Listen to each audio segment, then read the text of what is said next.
we are chatting with Joe R. Lansdale, who is one of America's most distinctive literary voices, the author of more than 30 novels and countless short stories spanning crime, horror, westerns, and dark humor. His award shelf includes the Edgar Award, 8 Bram Stoker Awards, the British Fantasy Award, and the Horror Writers Association Lifetime Achievement Award, among many others. His work has been adapted across mediums, from the film Cold in July to Bubba Hotep and the acclaimed television series Hap and Leonard, cementing his reputation as a storyteller who moves seamlessly between page and screen. I kind of feel like I'm in just star here. Like you are incredible. I will say there were 10 Bram Stokers, but who's counting? Oh my gosh! You got to get that. And the Western Writers Spur as well. Which that seems applicable here. It does. It does. Well, and we are so excited because you are here with us, because your story, Under the Moon of Arizona, is featured in the anthology Rough Country, edited by Revis Wortham and published by Ronan Rutherford Publishing. So welcome West of the Page, Joe. Well, thank you for having me. I appreciate it. Well, we're so excited to chat with you. And we wanted to just first ask you to tell us and our listeners a little bit more about your story.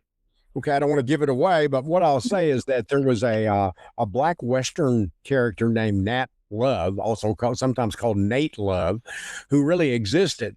Now, he wasn't a marshal, but his autobiography that he wrote contained a lot of things that he didn't do either, but he put them in anyway because he wrote it like a kind of a combination autobiography, I guess you would say, dime novel. And so I took him to use some of those elements, but I made him a marshal eventually in this book I wrote called Paradise Sky. And I wrote a few short stories about him. So when I got ready to, write another story that took place, I forget who asked me originally, but I did that story. And then when Revis said, hey, do you have something to do with the Marshals? I went, yeah, as a matter of fact, I do. And that's this. And he's normally in Arkansas, at least toward the end of the novel, but he ventures out to Arizona to have this adventure to help capture someone who has been on the run for some time and that the Marshals want.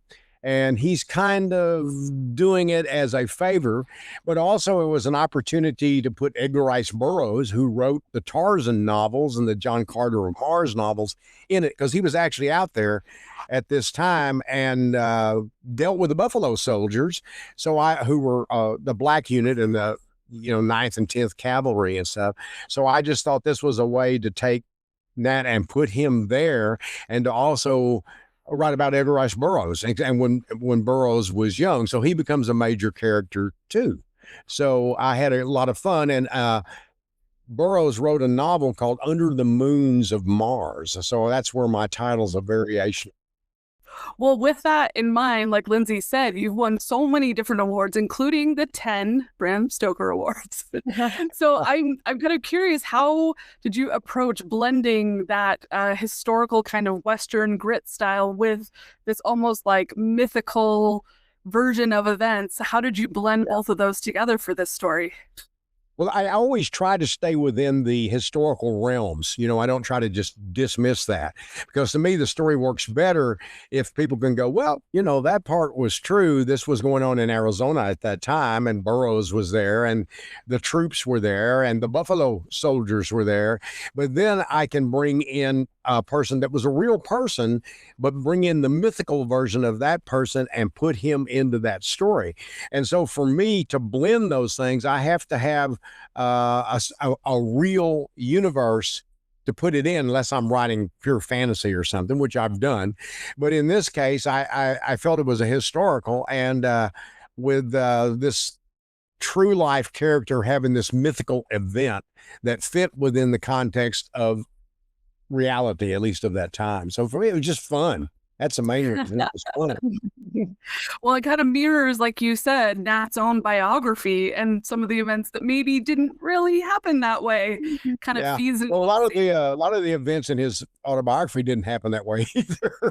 But it was true of most of the old Westerns people. They had, Wyatt Earp's story is not entirely true by any means. Stuart Lake's version, anyway, and that's true of Wild Bill Hickok and so many others. They had their own dime novels, and Nat, being a black man in the West, was unique because he really did do all these interesting things. And, he was a real cowboy. He was an extremely good shot. He probably did win the Deadwood contest, and that's why they called him Deadwood Dick. And at the same time, there was a dime novel called Deadwood Dick, and he decided he was Deadwood Dick. And so he became the black version of Deadwood Dick. And he told his story as if that's who he was, and as if that were based on him. And he had all these amazing adventures. And when you read it, he knows what he's talking about. So a lot of it's real, a lot of it he learned from others, and a lot of it just like, the stories about Wild Bill Hickok and Billy the Kid and all that sort of stuff were just expanded, shall we say. Sounds like a very interesting character. Oh, he was fascinating, and he looked cool as hell. I don't know if you but man, he was cool looking. There's a picture, and he ended up working on trains. He was a porter on trains toward the end of his life, and that's when he wrote this. But he had been a cowboy. There's a great picture of him with his hat and his saddle and his rifle, and he has a saddle at his feet, and he looks like he belongs in the movies for sure. And lately he's starting to pop up in movies. I wrote my book before that was going on, and I tried to write that book for 30 years, and it took me a while to convince a publisher to let me. And early on, there was so much prejudice that I couldn't get it done because they went, "Oh, black people aren't cowboys." You're talking. There's all kinds of historical information, and a lot of it was hidden, and so I was driven by that, and the fact that I had studied so much about black cowboys, and one of the most famous black marshals was Bass Reeves, who was in Arizona at Fort Smith, and he wasn't the only black marshal, but he was the one that was the most famous, and he gave me the idea to put Nat Love as a marshal, and they meet in my novel, but I just felt I wanted to tell this story that wasn't getting told. Now it's starting to get told more, and there are more books and movies and TV shows, and that's a good thing. Yeah. So what does it mean to you to contribute a story rooted in that legacy of frontier law, and how to explore the legend and the moral ambiguity behind it? Well, as a lover of history, I think that was a big motivation, because the marshals that worked for Hanging Judge Parker, as he was often called, were fascinating. They were some of the bravest, most interesting men that ever did that kind of job. And Bass Reeves, in some ways, I think he was the greatest of all the marshals, because of his arrest record and all the things that he did. His son committed a crime, and the son killed his wife, and Bass went after him and arrested him. Nobody wanted to say, "Hey, your son, we got a paper on him," because they didn't want to do that to Bass, not only because they liked him, but they were scared of him.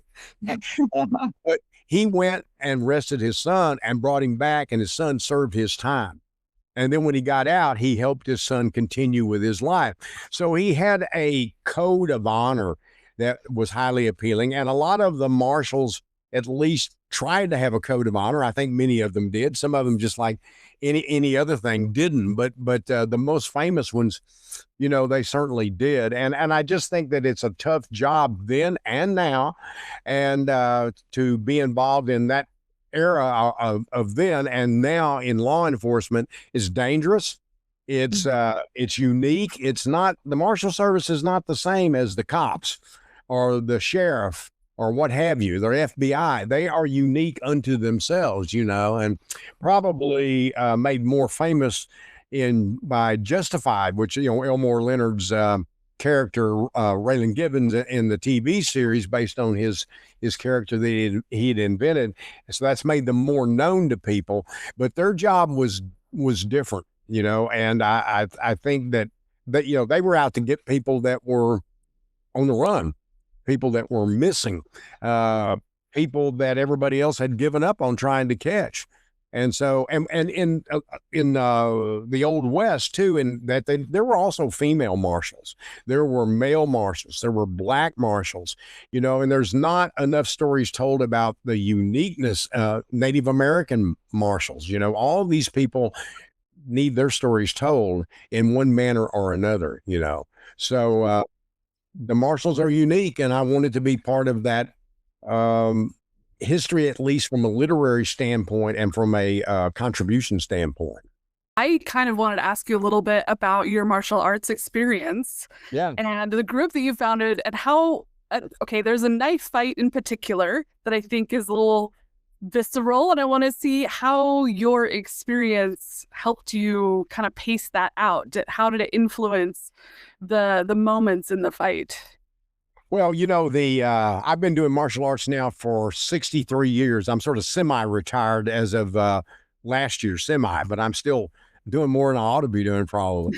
But I've done it so long, since I was 11. My father started me with boxing and wrestling, and then I went to judo, et cetera, studied many, many martial arts. And about 1996, I formed my own system. Not really intentionally, it just sort of happened. And I got recognized for it. I'm in the United States Martial Arts Hall of Fame, and for the system and for my contributions to the system. And I just continued doing it. It was called Xinchuan Martial Science. It's now called Lansdale's Family System. And that's what we call it these days. But I've just always loved martial arts. I spent a lot of time doing it. And I studied knife defense and stick defense and gun defense. I always tell people, they say, what's the best knife defense? I say, there is no good knife defense.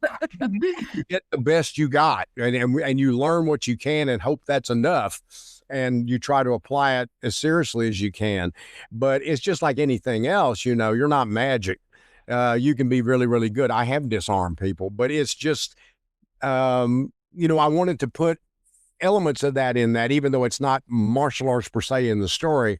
He would be somebody that would have had some training in, maybe not some training, but would have picked up certain things about knife defense. And it just made for a better story to have him somewhat more skilled in that. So when you're writing those scenes, do you find yourself sort of blocking out the pattern of the fight? Do you set it up beforehand how it's going to work? Or I write it as I go, but yeah. I do understand martial arts well enough that I feel like I give it a feel. And sometimes I don't want to make them really trained martial artists. I want them to just be kind of rough and rugged, but with some idea about how to defend themselves. I can't tell you how many people, and I'm happy, have said, I learned how to write fight scenes from you. And because I read them and they seem real. And I thought, well, at least I do understand that. I had some experience, and so to me that was it's nice to do that, but I don't block them out. I don't plot stories. I don't make those kind of notes unless it's like, remember his hat is well, you hung it on a tree, don't forget to pick up the hat. But I just don't. I'm more what they call a seat of the pants sort of writer. And so I just get up in the morning and there it is when I'm working on something. It's rare that I don't have it, and I have a certain amount of time that I work, usually about 3 hours at the most, sometimes less. And I try to get 3 pages to 5 pages. That's my minimum I go for. Rarely do I get less than that. Very rarely. And frequently I get more than that, but always within that 3 hour span. If I get 20, 30, it's within that 3 hour span. I can't explain it. But sometimes I'll go in the 30 minutes, I have my 3 to 5 pages, and I say, you know what, I'm going to the movies today. All that's inspiration. Everything that's creative is inspiration. Paintings, music, radio shows, reading, especially, of course. And so to me, it's being consistent. And I show up 7 days a week. I rarely take off unless I just have to. And once in a while, of course, you have to. Maybe you have a doctor's appointment, or maybe you have to be somewhere real early in the morning, or your whole day's filled with running errands or something, which doesn't happen often because my work time is very sacred to me. And I've been doing this for 53 years. I've been selling things for 53 years and been full-time for about 48 years, I think. So it's, to me, it's just like the best job in the world. The business has changed numerous times since I've been in it. Uh, Nearly always for the worse. And, but I've hung in there, and I've written films, I've written TV, I've written comic books, I've written essays because I love all that stuff. And I've written novels and short stories and things that are Western like and crime like and horror like. And I've written sort of mainstream stuff. I mean, literary magazines. I love to write. I love stories, and that's what I've wanted to do since I was 4 years old and discovered pencils. And comic books were the biggest influence on me originally. And then there were other things later, of course, and reading novels and short stories. But to me, it's just like the best job ever. But I don't plot. If I felt like what I was doing wasn't working and I needed to switch to doing that, I probably would. But after 53 years, well, when I first started out, I did try to do that. And that's why I don't do that. I didn't do that very well. And it made me get bored of the stories. I do one draft, but I polish that draft every day. And then when I get through, I do one polish. So I don't have multiple drafts because you get I get bogged down in those things. And I'm not getting anywhere.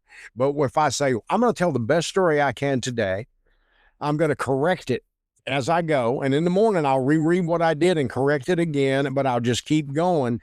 That by the time I get to the end, it's 95 to 98% what I meant for it to be.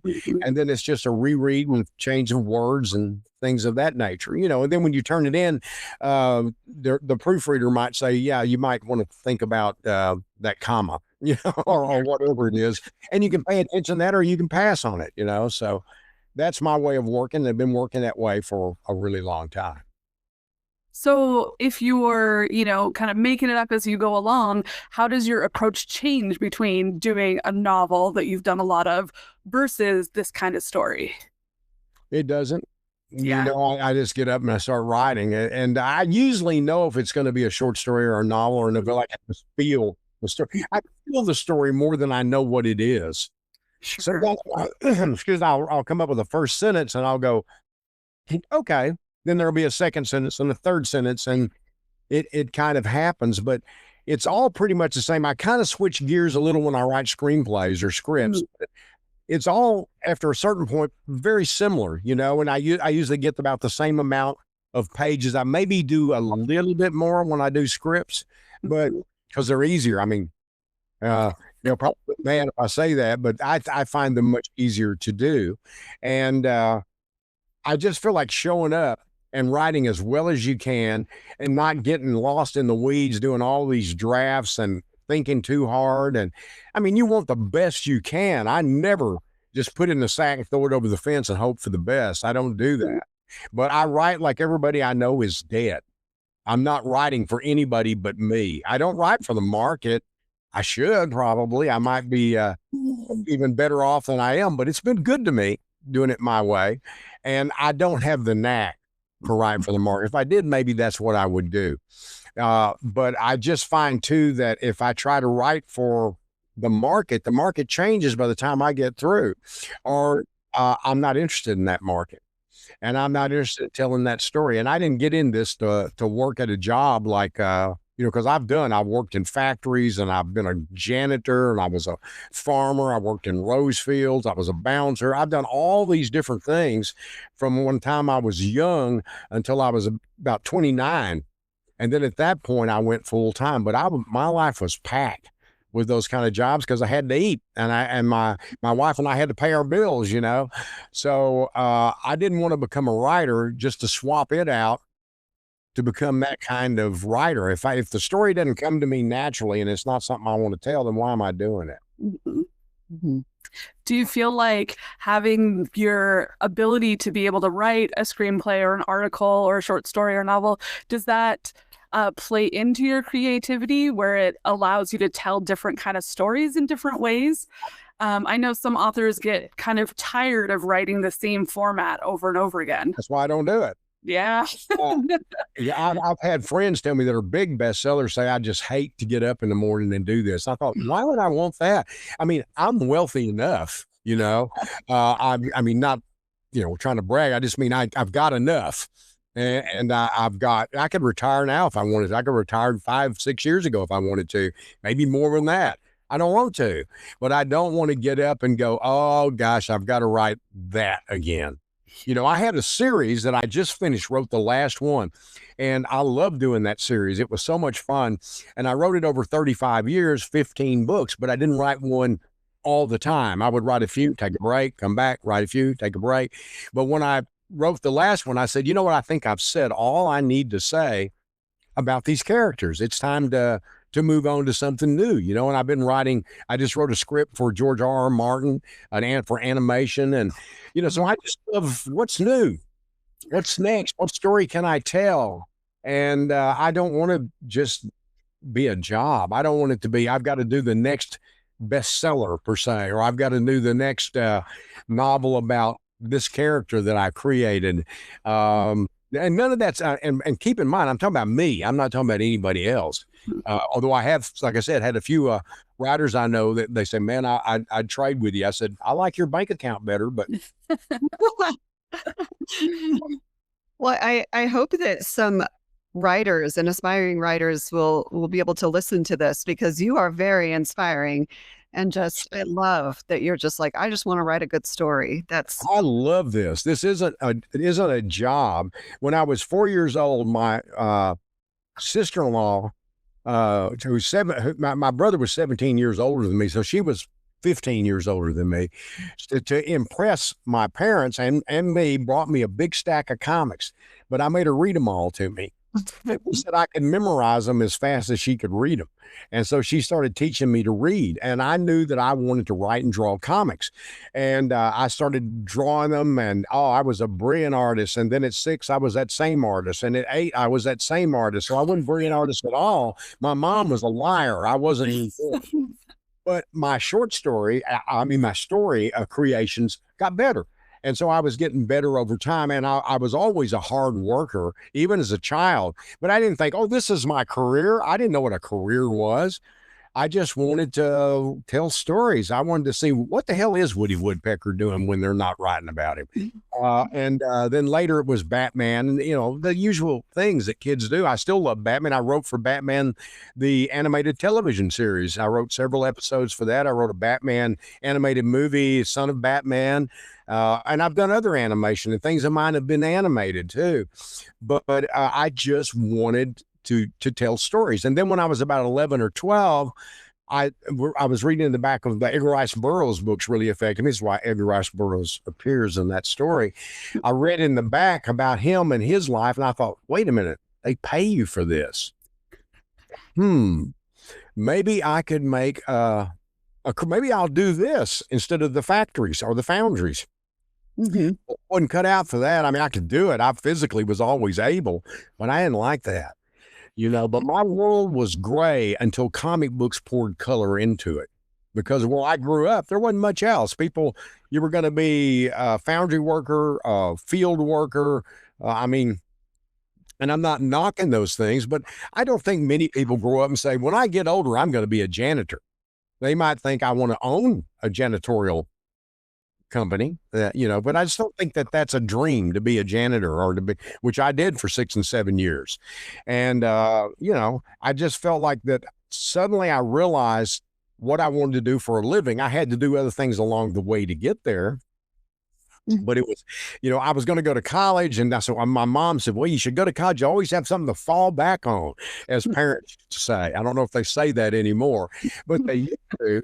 And I thought, well, okay. She said, well, then when you get your degree, you can write part-time, or you can write in the summer. And I went, well, okay. And so I went to school, but I couldn't afford it really. And I think I got 60 hours out of 4 or 5 years. And but my writing started selling. And I thought, and I didn't want to do a degree in literature because I love literature, but I thought, I don't want to teach this. I want to write this. And I just felt like that wasn't, that wasn't going to be where I was going to go. And I was studying anthropology and archaeology and history, and because those things I loved. And when I was younger, I was a precocious little turd, really, to be honest. But I just decided one day I can't afford this. And my wife and I started farming, and she eventually got her degree in criminology. And I just got my degree in writing stories and books, and then I've taught in the same place where I was a janitor. I taught off and on, as an adjunct. I did it for fun, really, because I was still writing stuff. And then at some point I just said, I lose time and money doing this, even though I enjoy it. I want to just get up in the morning and write and, continue with my life as I was doing it before.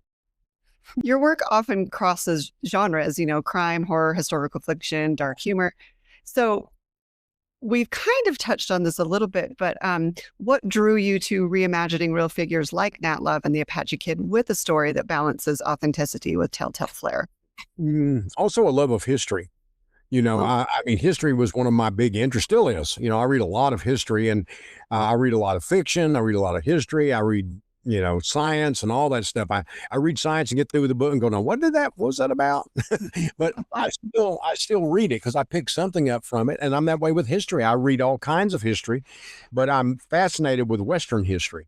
So that had a lot to do with it. And just the fact that I want to tell stories. And when I was a kid, comic books cross genres.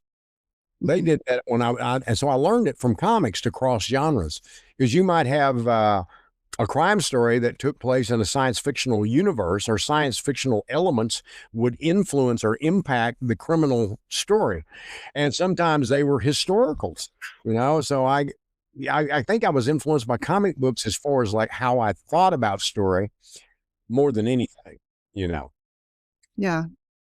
Yeah, I know right now that a lot of kids are getting into reading by reading graphic novels, which is, not a very, very similar. And that's how both my daughters started reading, actually. Yeah, but people aren't reading as much as they used to, and it saddens me tremendously because I don't think it's turning around. I would like to wish that it were, and but I don't see that evidence. And I do think there are other ways to tell stories, and that's great. I mean, games even have stories, My daughter and son are both writers, and my son's done movies, written a couple of movies, and a few things here and there. My daughter has her first novel coming out this year, her first short story collection coming out, but she's been selling short stories for years. We wrote one together when they were 8 and 12, and mainly they fought with each other throughout the writing. But I came up with a general plot, and I said, okay, Keith, because another precocious person, my daughter too, he could actually write, put it together. And my daughter had all the ideas. She go, I know, we'll hang him here, and then the people doing the young adult thing, no, we're not happy. She was like, oh, she was bummed out, still is. But we ended up selling that story repeatedly. It was an episode of Creep Show. So, they started early on, and I hope that they continue doing that. I think they will. But a lot of kids these days, they just aren't as interested in stories. They aren't as interested. And I mean, probably not like anybody was interested as I was. Some of us, the old guys, I mean, we were nuts for this stuff. And I know far too much about all these writers that nobody even knows exist, and or existed rather. And so it's a passion. It's a passion. It's not an obsession. It's a passion. Because I had a life. I fortunately I was I've been a husband. I've been a parent, happily, all of those things, and a dog parent. I still am. My pit bull was just here where y'all couldn't see him. I had a treat. I gave, go away.